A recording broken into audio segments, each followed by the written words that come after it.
Hey,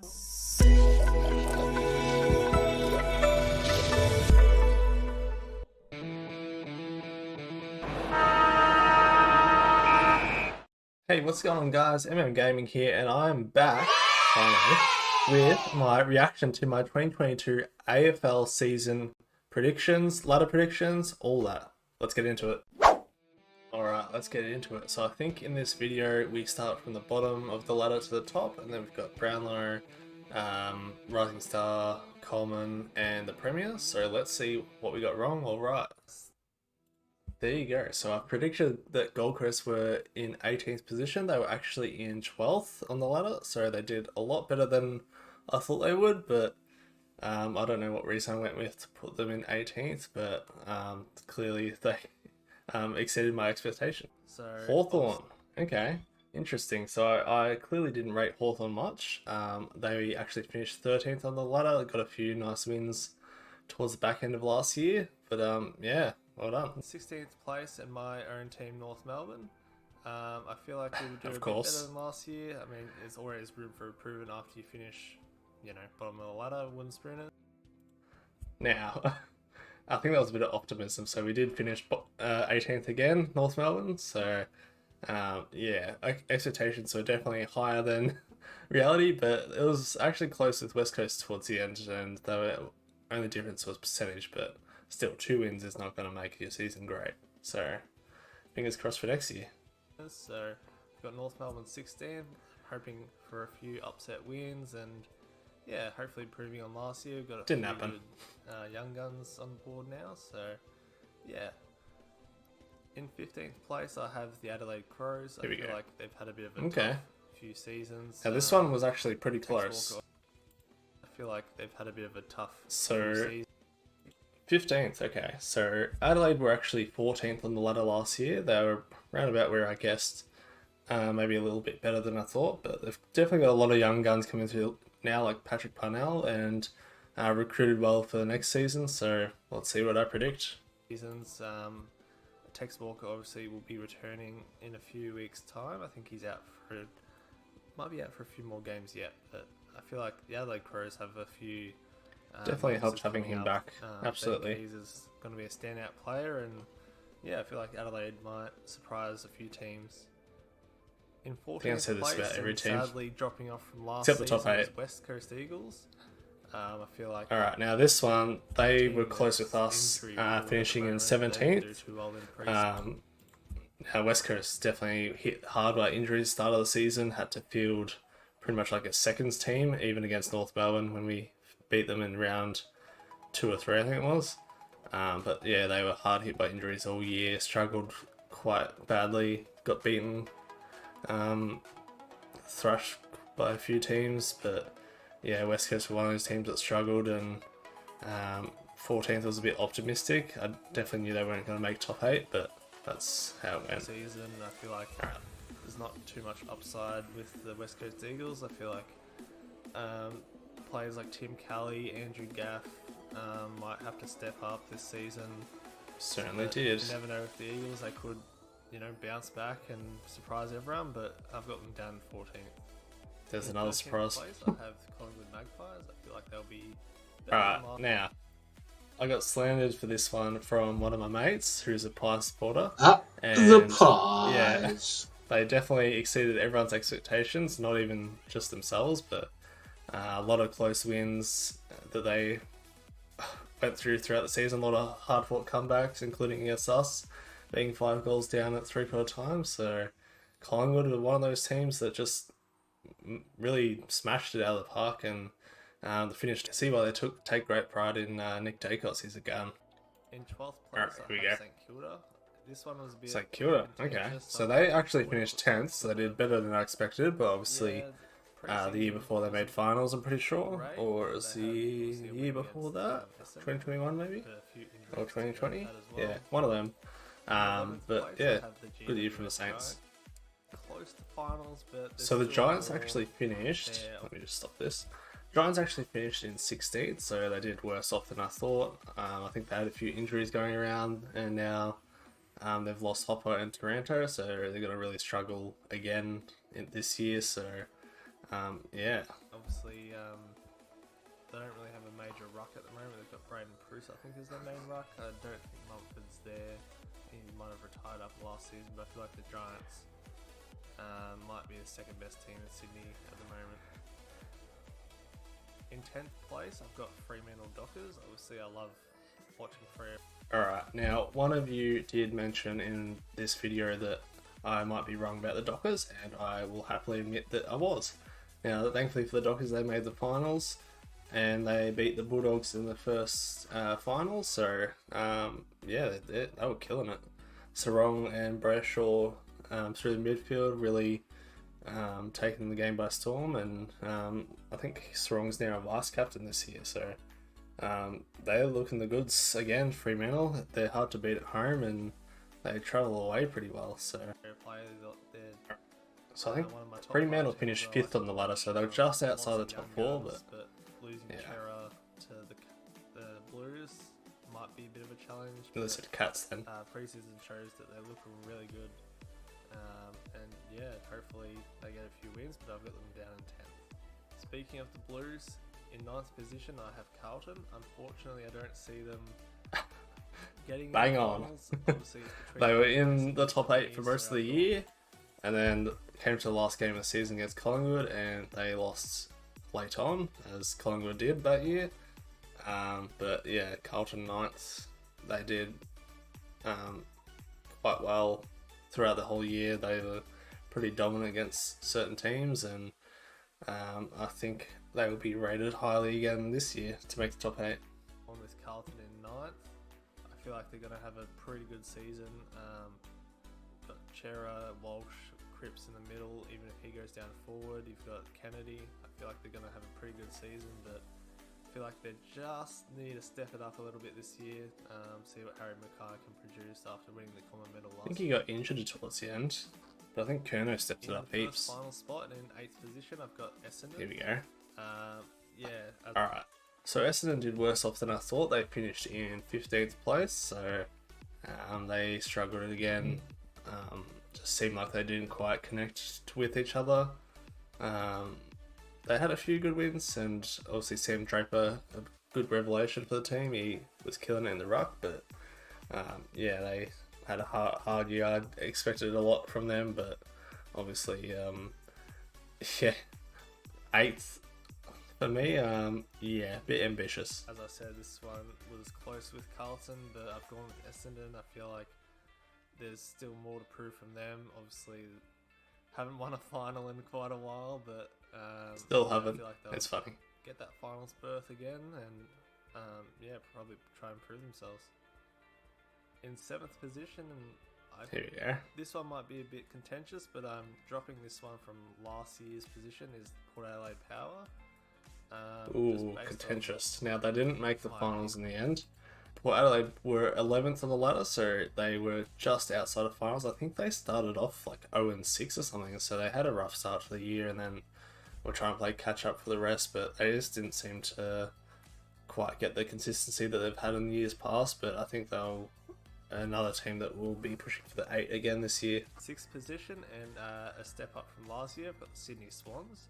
I feel like they've shown. Okay, so they made the grand final in the end. They got thrashed by Geelong in the grand final, but yeah, they had a great season. They came 3rd, had a couple good wins against Melbourne, especially at the MCG, and Buddy kicking his 1000th goal and everyone running onto the ground was something you probably won't see for a while, but yeah, Sydney did quite well. They exceeded my expectations, went a long way in finals, as you saw, and just beat Collingwood in the prelim in the end, and all the hype was around them for the grand final, and I even hoped they win, but yeah, unfortunately didn't produce on the bigger stage. Lots of quality with their team, lots of young guns from last year, Errol Gooden, Campbell, and even Buddy, if he's fit and strong, hopefully plays a few more games this year and hopefully breaks that 1,000 goal mark. I think he's about 5 Sure away or did. so. Yeah, he might even break in the first round, but yeah, it'd be good seeing Buddy back out there kicking goals. Yeah, I hope the Swans go a long way in finals. After a disappointing season last year, I've got Richmond in 5th position. I Okay. feel like the So addition Richmond of did Robbie make the Perry and finals in the defensive end. strength They and finished in 7th place.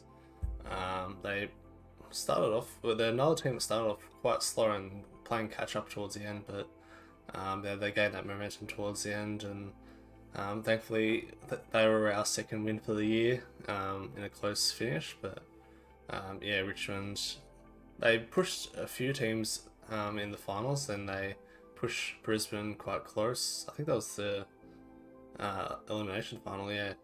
And they lost by 2 points, I think, to Brisbane at the Gabba, so credit to Richmond.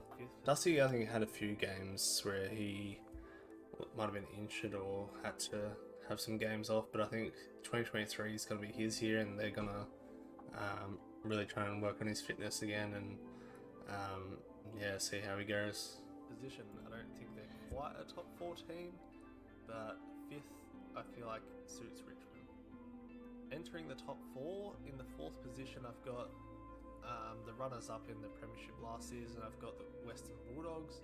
Obviously, such a strong side. Bulldogs are one that were a bit disappointing for me. They were very up and down throughout the year, very inconsistent.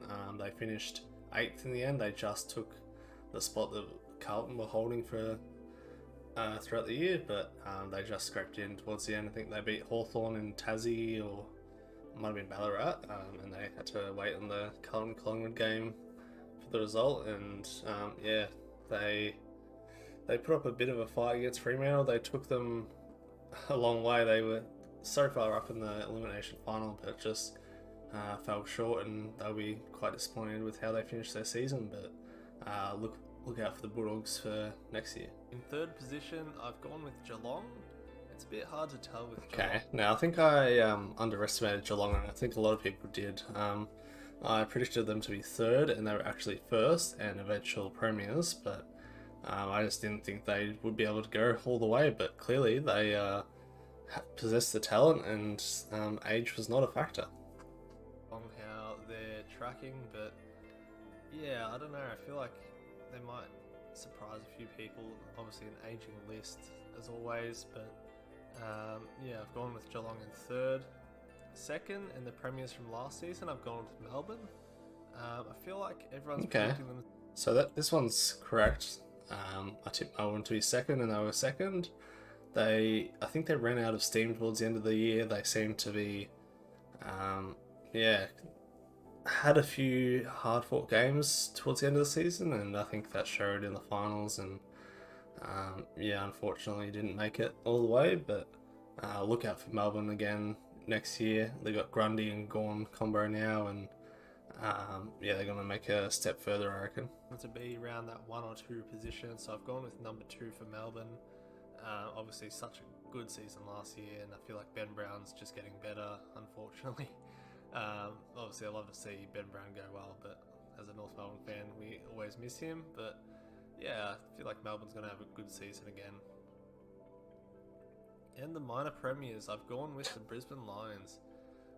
They're kind of I had high hopes for Brisbane, but unfortunately they finished 6th.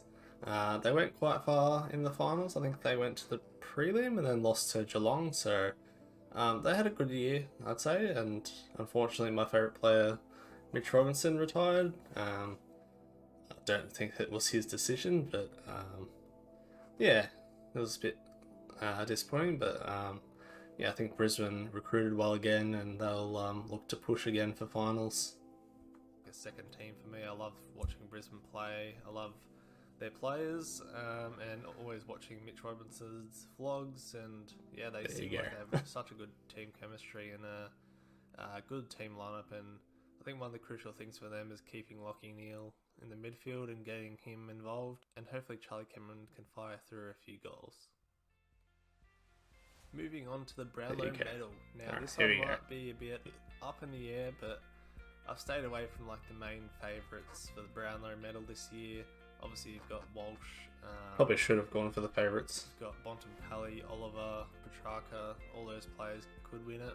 I think Oliver and Petrarca tied at the end from last year. But I've gone out of the box a little bit. I've gone Tom Mitchell from Hawthorn.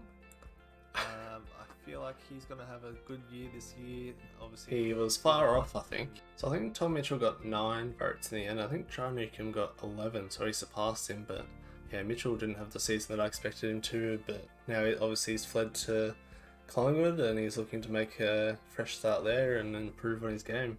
I feel like backing up from last season, he might improve from that and rack up lots of touches again. Might even be good for Supercoach or Fantasy if you're into that. So yeah, that's my prediction. Brownlow Medal, Tom Mitchell.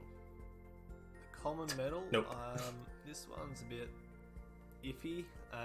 Wasn't too far off this one either. The Coleman Medal. Obviously last year Harry Mackay won it. I don't think he's going to back that up, but if he does, happy for him and the Blues. Obviously that means they're going well. But I've gone with Tom Hawkins from Geelong. Obviously. There you go. So I went out of the box, tried to go Tom Hawkins, even though Jeremy Cameron was also playing, but I think they both were tied third for the Coleman Medal, and I think Charlie Kerner took it out in the end, I believe. But yeah, obviously a tall forwards game for the Coleman Medal, and yeah, Tom Hawkins wasn't too far off, but had quite a good season. I think just towards the end, I think Cameron started taking over, and you saw that throughout the finals. Next up, I've got the Rising Star Medal. Here we go. This one's a bit. I was I've got half right. two different answers for this one. I couldn't decide on each one. Obviously, as a North fan, I've gone Jason Horne-Francis. Now, funny enough with this photo, because he's in front of Adelaide Oval, and obviously, as you may know, he's fled to Port Adelaide to go back home and seek a fresh start there, but yeah, that was quite disappointing as a North fan to see him leave and not think too highly of the football club and that where they were going. So to fled after 1 year after being recruited with #1 pick is a bit disappointing as a fan. But obviously, I thought quite highly of him and didn't really show in the football field as much this year. But yeah. And the other one I have is Nick Dacos from Collingwood. He looked really good in pre-season. Of course. He was excellent for the Pies. I think he was quite crucial for how they progressed through the year and for winning games. He was quite explosive off the halfback and good super coach as well and fantasy and everything. But yeah, he was just a recruit I haven't seen to that in quite a while. So I think he'll back that up and be quite a good player for the Pies. And finally, True. I've got the premiers for 2022. Here we go. I've ummed and ahed about. Definitely not right. I've gone for the Brisbane Lions. I feel like they're going to have a solid season, and I feel like they're going to go all the way this year. They just need to, provide quality across the ground and win quite a few games, and then come finals, really switch it on. Obviously, they got close last year, but unfortunately didn't make it to Close the again. final, but I reckon this year they're going all the way. That's going to do it for this. Alright, there you go. So Brisbane Lions premiers, they got to the prelim, they were quite close, but yeah, obviously Geelong were a class outfit in the end. Alright, thank you so much for watching, everyone. That concludes this video. Thank you for watching. Sorry it's a few months late, but yeah, look forward to my 2023 AFL season predictions soon. It will be coming out quite shortly, so look forward to it.